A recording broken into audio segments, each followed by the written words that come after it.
Hi, my name is Nikki, and this is The Interventionalist. Okay, so I already filmed a video for this, like, a couple weeks ago, and it just didn't end up being, like, at all what I wanted it to be. I feel like I didn't know how to say what I was thinking yet, and I don't think I even really knew what I was thinking yet, and I just rambled a lot, so I'm just going to try and, like, get into it and not ramble, so, like, right now. So what I had been thinking about, that was my original idea with the first video I did, was dream theory. And I just had been thinking about the way that it's odd. Like, the existence of it in itself is really odd to me, because it says something about our collective selves, or our shared experience of the world and existence, because we're able, in an unconscious state, to manifest the same images, these, like, intangible images, ideas, in response to our physical world. Like, we dream the same things. Like, if you're stressed out, it's really common that you dream that your teeth are falling out, or, like, that you're being chased by someone.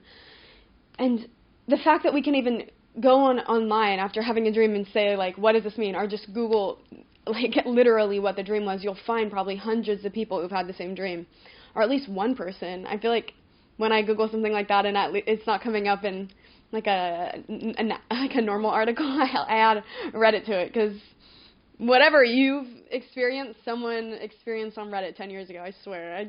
I love that app. That and Quora. Anyways, I just been thinking about how dream theory is so weird. And it reminded me of, in college, in one of my psych classes, talking about Carl Jung and talking about, like, the collective unconscious. And the way that we talked about it in that psych class wasn't really related to dream theory. It was more related to language. So I wouldn't have put these two together then. But when I started to look into it more, it made a lot of sense. It essentially just speaks the idea that, like, we do have we share these innate, inherited instincts, and that can manifest in our dreams, and it displays these instincts. It demonstrates that we're having this similar impulses or thoughts, and it can influence our everyday lives, like the politics that we pursue and the social structures that we develop and stuff like that, because we have these same instincts. And the dreams that we have, according to Carl Jung, are a perfect example of that. And I think that makes a lot of sense, because it's a non-physical experience, and somehow we share it. And so I think you can't really argue that it's anything other than instinctual, because you can't force, you can't physically do anything, I guess, to ensure that this non-physical experience will happen to you when you're asleep. And the fact that we all have such similar ones, like our teeth falling out or being chased by someone, and it's really interesting. And it made me think about, I think about this a lot. And so I think about, I'm rambling. I think about the way that we're just as much the same as we are different. And the way that whenever I'm talking to somebody, or, you know, when you're talking to someone and they're telling you a story, or they're telling you about something they're feeling, and you understand the emotions so well, like you can understand the pain they're talking about, or that happiness, the fear, even if you haven't experienced that particular circumstance. As someone's telling you about that happiness that they feel when they're in love, that, like, all-consuming joy and warmth and, yeah, just happiness, you understand it if you've been in love, even if it wasn't the same I guess, format or scenario of the experience itself. I guess you could even say, like, straight versus gay relationships. Like, you understand the sensation even if the relationship is different, right? It looks different. And the ability for us to understand these things about each other, even when we don't experience them in the exact same way, it just reminds me of how expansive the human experience is, but how it is also so limited. Like, to experience existence, or I guess we experience existence in just as much an unlimited way as a limited way. there is a million ways for people to interpret an experience or to experience the world, even if it's the most minute differences. Like the way somebody sees a flower, even if they just see it like from a different angle, at a different time of the day with a different lighting, like it changes the entire experience, even if it's the same thing. Like there's infinite ways to experience the world, but it's like there's this limited way that humans can experience it. But it's like there's this limited way that we can experience it, and that comes back, I guess, to these natural instincts that Jung talks about, this like collective unconscious. Or I guess that's the way I think about it, is these inherited root emotions that are all that we can really feel. Like we can experience things differently, but we always have one of these same reactions in this umbrella of inherited instincts and emotions, like anger, happiness, sadness, confusion. Those are limited. They're not endless, I think. There's variations of how we feel them, but we always can kind of identify them, even if it takes a long time to identify the feeling, and we're like, I don't know what I'm feeling, but eventually you could probably find it, or come to a definition in some way or another, or combine some words and describe the feeling you're feeling. Like, for example, if you're feeling really sad, but really angry and stressed, sometimes the word that we can use to describe it is grief. So it just kind of goes to show that there is just a limited way that we experience things in the world, even if there's a million experiences we can have, even if we never experience things the same. And it just reminds me that, like, whenever I think about that, it reminds me how I guess unoriginal we all are. But more so, it's sort of it's comforting to know how not special I am, I guess, because then you can always connect with someone. There's always someone who's going to understand in some way or another. If I'm not so unique that nobody could understand, and you're not so different that nobody could ever relate to you or understand you, even if they didn't go through the exact same experience. There will be somebody who gets it and who can listen, and not only listen, but feel for you, and really feel for you beyond just empathizing, like they know, I guess it is maybe just empathy. But it's because we're not that special, because we are the same. And we experience things differently. People say, I used to think that this was kind of a weird saying, but we are just the world experiencing itself over and over again through life and birth and death and sadness and joy. We are the world experiencing itself, and we share that experience, and it'll repeat forever. And I think that's what's so, I guess, beautiful about the way that we are also so inherently the same, and we share this collective unconscious, these instincts, these archetypes, like Jung would say, because then we can connect. It is this shared aspect of humanity that lets us experience connection, and then there's nothing greater in the world than feeling connected to somebody else. And I think that that's a little annoying at first, because it kind of puts out the idea that you need other people to really enjoy life or really experience it, but you don't. And I think you can have a wonderful, fulfilling life even if you don't spin it around a lot of people or have a ton of connections. I don't think that that's the point, but it's to connect with things, and especially people that you can communicate with. That really does make life so special, because it allows you to expand on yourself and to experience another person. And to experience another person is almost the chance to vicariously experience another world. And how special is that? When we connect with someone else, to have the opportunity to experience an entirely new life, to imagine how it feels, and then our lives just grow tenfold. Now we're living more than one life, and we get to experience a few different ways of how the world is experiencing itself, rather than just our way. And there's a million ways that the world is experiencing itself, and we won't get to have all those experiences. So it's pretty awesome to be able to connect with another person who will be able to use the same language, because they have that same core being and understanding of the human experience to share it with you and let you experience it too. Even if we don't speak always the same language, and there's always going to be barriers in that way and things like that. And the world is in a lot of ways a really shitty place, and the way that we treat other people and the connections, I don't know, and connections in the world are become hierarchical and non-compassionate and unforgiving and cruel, and we develop systems that limit our ability to connect with others and to respect others in these different experiences, and that's the most cruel thing about being alive, and the most limiting and painful. It's so diminishing of what life can be, is to respect and honor all of the different ways that we experience it.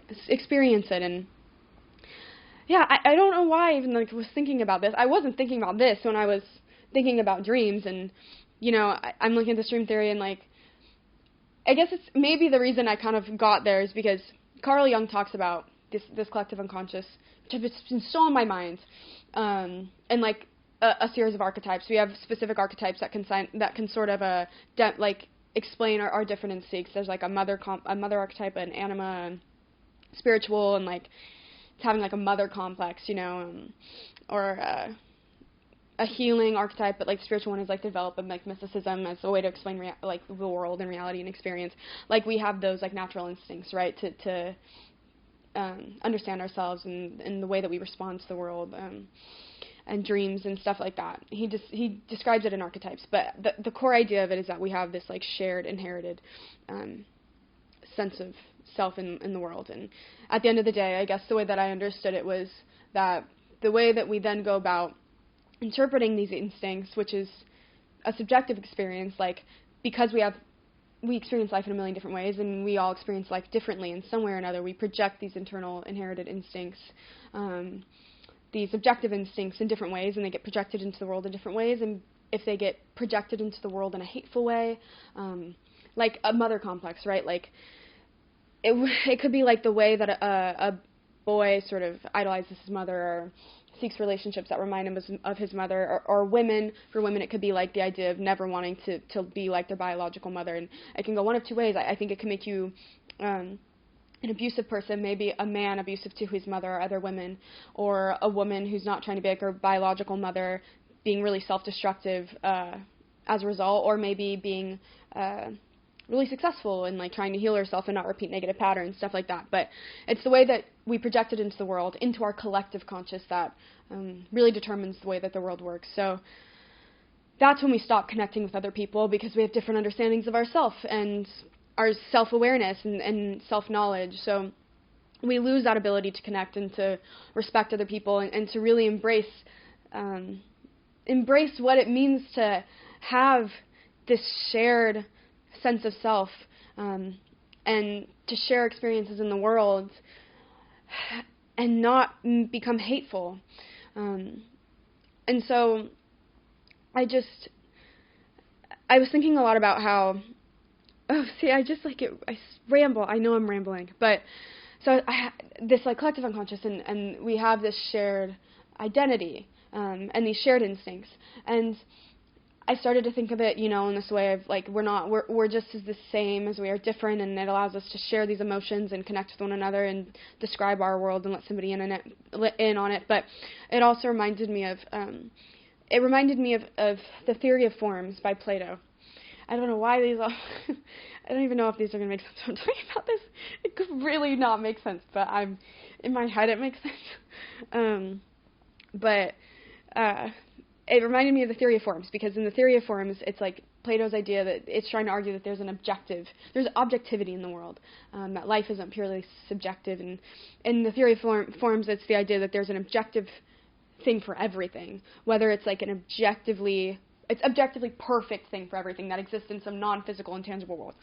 And it's for everything. So there's an objectively perfect form of a table in a world that we can't see, and everything that we create in the material world is just a mimic, an image of that table, but it's non-perfect because we don't actually get to see what the perfect form is, but we have a shared innate need of it or understanding of it, and so we create it. And that extends into concepts, into abstract ideas. So justice, beauty, love, there's an objective idea of it or form of it, and we can only mimic it. It's an image. And so we all seek it, and we create systems that demonstrate that we, in every system, in every world, in every culture, you'll find some sort of judicial system, whether it's completely different than what we understand it to be in a society like the United States. They always exist. The idea of sort of trying to keep order, and it just sort of speaks to this idea that we collectively and consciously share instincts. Yeah, I guess and instincts are they're non-influenced. They're not created by experience. They just are inherited. And so we're all the same. We're all the same in ways beyond just biological. We're the same in I don't know if you want to call it spiritual, or you want to call it the mind, which is also a non-physical experience. I mean, you could try and argue that it isn't, but at the end of the day, even if you are studying a human brain and you're telling somebody to have a thought, you can maybe see where certain neurons are firing, but you can't see the image of an apple that you're telling them to have. So, we share that. There's something in our non-physical experience of the world that we always are going to share, and it just is really odd to me, and it just has reminded me why it's so important to remember that you're not special, and not in a bad way, but in a way that you'll never be alone, never completely alone. And that's why something like the internet, I have a lot of thoughts on the internet and why it's so incredible, but it's also really, it can be really harmful. But more than anything, our ability to experience the world in itself, to travel and to meet people all over the world, to meet your people, sometimes can feel impossible because maybe they're across the country. The internet gives you the opportunity to extend the possibility and find your people, or find some semblance of connection and community because that you can't find directly in front of you. So it really is a privilege to have that ability to extend connection to the world. And there's a lot of ways it can be harmful. There's a lot of overwhelm that comes from having so much information thrown at you at once, but to have so much connection, constant connection, can be really mentally destabilizing. But when you're alone in your room and you feel like your world is falling apart because you just went through something really traumatic, or maybe it's something like your first heartbreak and you just don't have any friends or family who've gone through heartbreak yet, and you can Google it and find someone else who can put it into words for you, and you're not so alone anymore. Or maybe it's something more positive, or maybe it's just a really weird dream you had about getting eaten by a caterpillar, but you can probably find someone on the internet that's at it in that moment, and you're no longer alone. And I would assume back a few hundred years ago, you have to kind of keep that to yourself, and you'll never know if you're alone or not. But I guess to speak to that is we've always, there's proof of this, this way that we've never been alone, and we've always had these instincts, and there's always some part of us that has never changed, and it's because of the way that we can go back in time, and historically we can watch these questions and ideas, concepts like justice and questions about the nature of existence and feelings and the world and where we come from, and historically develop into religions and philosophies. And so we've always been asking the same questions. And I think that's a pretty, it's kind of the same as having so many of the same dreams, as we ask so many of the same questions. And it just shows that even 1,000 years ago, if you spoke to someone and you could speak in the same language and there wasn't too much of a communication barrier, and terminology in modern language wasn't maybe so different, but you could probably connect no matter what if you described heartbreak to them, or love, or pain, or fear. They would always understand that. And I don't think that was developed. I don't think that was probably so evolutionary as it was just inherent. But they've definitely probably developed, fear is probably developed as, humans have developed, and we understand danger and threats. But I think you know what I mean. because I could really not be making sense. And I want to talk about vulnerability, but before that, I think that there's this funny story that it's just interesting to me about the way that we're so the same, and kind of like the dreams is. I was reading about this in a book, and this academic writer, it was an academic article, and I don't remember what exactly he was talking about. He was talking about collective unconscious. He was talking about archetypes, and he was making a little bit more philosophical, and he had worked in a psych ward, and he was working with a schizophrenic patient, and one day, the schizophrenic patient was standing by a window, and he was looking up at the sun, and he started describing to the guy, he was like, do you see it? Do you see it? And he was like, I don't know what you're talking about. And then he started saying that the sun has I don't know what word to use, to a male anatomy. And so the guy, he writes it down, and he's like, that's so interesting. And then 4 years later, this was in 1906, and in 1910, 4 years later, a Greek papyrus comes out. And it's a guy describing the same thing, or it's like a image of the same thing in this Greek papyrus, and it uses like different terminology. He's like, when you look at the sun, it says, when you look at the sun, you can see a tube coming from it, which is like what the guy was saying, that you could see coming from the sun. And the article is so interesting because it talks about, like, it could be a coincidence. That's only 2 people in the world, but it's not like this man who had made the Greek papyrus knew what this patient in the psych ward had said. Like, very, very, very unlikely, and it was made 4 years later, and the man who said it looking out the window wouldn't know about the Greek papyrus. And so I think we are the world experiencing itself, but at the same time, we have a limited way to experience it in some capacity. And it comes out, manifests in really weird ways. But it's the idea, I guess now I want to talk about vulnerability, because maybe it doesn't even sound vulnerable to like share these things, really, but if we didn't open up and share what our experience was, no matter how odd it might sound, like this idea of like something coming out of the sun, and maybe you think it's abnormal, and you could psychoanalyze it in a way and call it whatever, you could pathologize it, but at the end of the day, like, it's the ability to share these things no matter how weird or wacky they might sound, and you realize pretty quickly that you're not alone. And the loneliness is a killer. Like, I think it kills you while you are alive. You are dead and experiencing the world, and, you know, there's something in a book called Essays Against Everything. It's by someone named Mark Grief, and it's called like the anesthetic experience or anesthetic conscious. I don't know, but he talks about the way that at some point we experience so much at once that it's overwhelming and we can't take it anymore, and it's like you want to kill yourself a little bit just to stop experiencing so much, but not all the way. You just need it to stop. It's like the idea that you don't want to die or anything, but you need the world to stop for a second because it's too much. And when we live in a world like this today, where there's constant connection and the internet and billions of people, and people are talking to us all the time, we have so much experience that sometimes we need it to sort of stop. But it's also sharing these experiences that can fix loneliness, or at least alleviate some sense of loneliness. And I guess it can be difficult when you live in a world where there's an overwhelming sense of connection all of the time, even though that connection and that broadened connection, like through things like the internet, are really what can help us heal and not experience that small death that we can experience in ourselves from loneliness. Even though at the same time, a lot of people in the world now almost, I think, ache for a little bit of loneliness just for their own sake of sanity.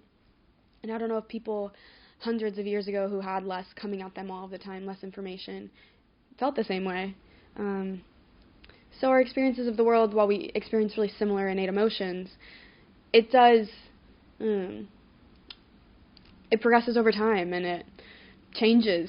Okay, my camera's going to turn off in a second. Let me restart it. Hold on. Anyway, so, like, it's not sharing our experiences with the world that can make us feel really lonely, because then we can never put ourselves in a position to have somebody respond or to find somebody else who understands. If you never say what you're thinking out loud or what you're experiencing, you never give someone the chance to understand you. And that can be a dangerous thing. Like, I don't want to, like, go into, like, politics, but whenever I say this, you know, there's always, it's a multifaceted conversation. Like, you shouldn't always, if it can put you in a state of danger, politically, intimately, you can't always share things about yourself. And I don't want to go into that, but I just want to, like, recognize that to be able to openly share and be vulnerable with people is a privilege in itself, and that everyone deserves. That should not be a question, and it shouldn't be something that's earned, unless you're sharing vulnerable thoughts that are really dangerous and hateful. But I just want to acknowledge that. But anyways, it's just, yeah, I guess it can be really hard when you live in a world that right now we experience so much at once, so many experiences and so much information coming at us at once that we also kind of want to shut it off. But at the same time, that's what makes life so amazing. It can help heal ourselves by understanding other people and getting to experience their world a little bit. And I'm rambling, like, really a lot. And I just, before I was going to film this video, that made me really want to, like, actually start recording it. It was because I was thinking about the way that, as I've been getting older, this past year in particular, I've been really trying to develop my ability to be open and vulnerable with people. And as I do that, there's something to be said for the healing that can happen when you allow somebody the chance to see you. And to see you, and to be seen means to be assessed and judged. Naturally, that's the way we as humans exist. To be judged, to judge others is not really bad. I mean, that's how we survive. That's how we determine danger. But to be seen is to be judged, and so it's scary. And trying to let yourself be put in that position is my cat sitting right under my camera. Is difficult, and it's a skill, and I've been trying to learn it, and it has made my life. It's made my life so much better, but it's also made me scared, and I don't know, scared and sometimes lonely and sometimes not. I mean, when you look at someone and you're telling them something and they're right in front of you specifically, and you can tell that they're not listening to you or understand, even if they're not trying to not, they just don't. That can be a really lonely feeling, but on the off chance that they do, even if it's from a totally different circumstance of their own, they understand the feeling, there's no greater sense of connection, and that has been really healing, and it's not something that I've allowed myself to experience. I went through a really difficult, the first time that I ever really had my heart broken, I was like I didn't talk about it for like a year, and never said anything. I mean, I never talked about it again. That's kind of the way I've dealt with things. Like, I slammed the door and I'm like, okay, I gotta go. Like, I don't repeat it. And the first time that I did tell someone who's my best friend now was 7 years ago. She had never gone through what I had gone through. She never had her heart broken that way, but she is the first person that I told, and she cried for me, and cry thinking about it. And I felt understood. And even though I knew she didn't, go through the same thing, I knew she understood. And I know why now that I know her more, like her own family and stuff like that. But if I had kept going through my life refusing to share myself, and then also refusing to open up to people just because I knew they didn't have a similar experience, I think I would be so much more lonely than I am now. And that is a moment in my life I will be forever grateful for, and I'm so honored to have been a person that she let into her life, and I can never express enough how grateful I am to her for that moment. It really shifted, I think, my path in life. I could have went probably one of two ways after that experience, but I didn't feel hopeless about connecting with people again after I was able to connect with her. But it just taught me that you have to give someone a chance to understand you, even if on the outside you might think they wouldn't. Yeah. I don't know. I've just been thinking about this a lot. I've been thinking about vulnerability, and I wrote a paper on so I have a website, if you're interested in it. If you want to submit something on it, I would love it. You can submit anything, about anything, any kind of way, like art, a video, writing, anyways. I wrote something on there about vulnerability and empathy, but it was about the way that, like, as I become a more grounded person myself, like, I don't have such an overwhelming sense of emotions all the time, and so sometimes I feel guilty, like I can't empathize as well with others because I'm not experiencing a really intense emotion as well, so that when they talk to me about something that's when they're experiencing really tense emotion, I worry that I can't make them feel as understood because I'm not experiencing it at the same time. I can't find the right words. But I've been trying to remind myself that, no matter what, when they're talking to me, if I can find any sense of that emotion in myself, I think that that's enough. And maybe it's not about finding the right words. It's just about reminding somebody that, even if that sounds like almost rude, they're not alone in this because we as humans are not that special. And maybe that's enough. And I don't know why I am feeling guilty about maybe not also at the same time experiencing as strong of that emotion. But I'm rambling. I don't know what I'm talking about. But I guess, I guess this comes to like understanding each other and why we can, and to take advantage of that, and to give yourself the opportunity to be seen, and to remember that you will be seen. Even if right now you don't have your people and you don't feel seen, there is somebody out there in this world. I promise you there is at least one, and there's probably thousands, if not millions, that do understand. And you might not be able to find them, but we are lucky enough to live in a world that you probably can find them in books or online, and just remembering that you're not alone. And not only is it so beautiful to be able to experience someone else's experiences through their writing or their reading or their voice, it's so important to remember that you are just as valuable of a voice and an experience, and how lucky somebody would be to get to experience just an ounce of your life and your sense of self, and get to experience the world through the way that you have experienced it, because the world is just experiencing itself, but we are also all little individual parts of the world experiencing itself. What an honor it is to experience your part of the world, or your experience of it. I don't know, I've rambled, but that's fine. That's fine. I've come to accept that I get a little incoherent. I've just had to accept that. I can't change it. I don't know. I've been trying to time myself better, and it hasn't worked. But I guess so. Yeah, I'll stop rambling now. I'll just end it saying that your experiences in your voice and your understanding of certain emotions is a really beautiful thing.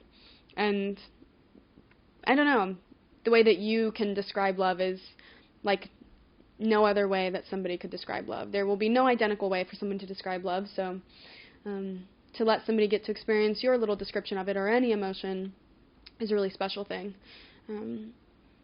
And it's cool that we at least even are able to share somewhat of an universal understanding of what that thing is, because we have this innate collective unconscious instinct, or a form. We have the same objective sense of a form, like Plato would say. Yeah. I guess here's to a year of embracing vulnerability in the moments that we can. Okay. I'll just say one more time my site. If I write stuff on there. I wrote a philosophy paper on this. It talks about like the historical aspects of this. It's a little bit more academic, and I write papers on like personal experiences and academic ones, but more importantly, I have a submissions page, and if you want to submit literally about anything, whether to be put online or just to have one person see it, just me, and like that, I would be so honored to get to experience your little part of the world. So yeah, I just say that, and I hope that there's something in this that could bring you some comfort or some value. Anyways, okay. I will talk to you next time. Bye.